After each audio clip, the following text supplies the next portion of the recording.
ada konferensi pers, baik waktu dengan Pak Menko, Bu Menteri Keuangan, saya, Pak Ketua OJK, Pak Ketua LPS.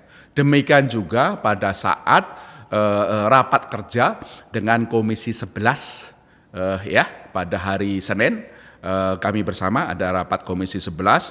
Pada waktu itu memang Bu Menteri Keuangan menyampaikan angka-angka yang kemudian skenario pertumbuhan ekonomi Indonesia yang di tahun 2020 ini diperkirakan 2,3%. Nah, skenario itu adalah skenario yang memang hasil pembahasan kita.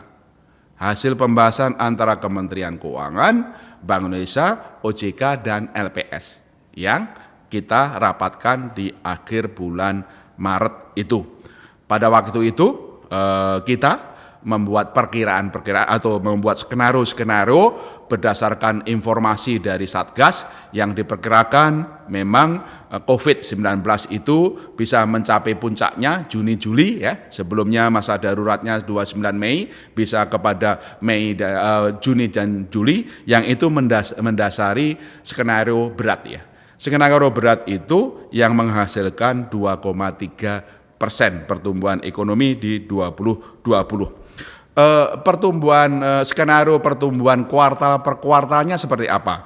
Pada waktu itu sudah disampaikan di kuartal 1 itu adalah 4,7%, di kuartal 2 adalah 1,1%, di kuartal 3 adalah 1,3%, dan kemudian naik di kuartal 4 2,4%. Itu udah yang memang skenario-skenario berat yang kemudian kita bahas kita sepakati bersama dan itu menjadi acuan respon apa yang kemudian diperlukan.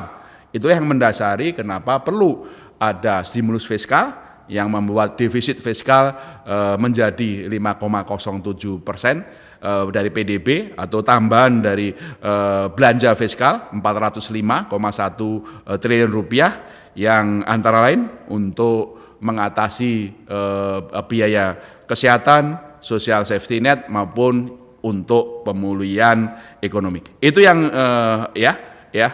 yang tadi didasarkan kepada sekali lagi skenario yang diterima dari Satgas melalui Bu Menteri Keuangan dan kemudian kita diskusikan dampaknya terhadap ekonomi dan seterusnya.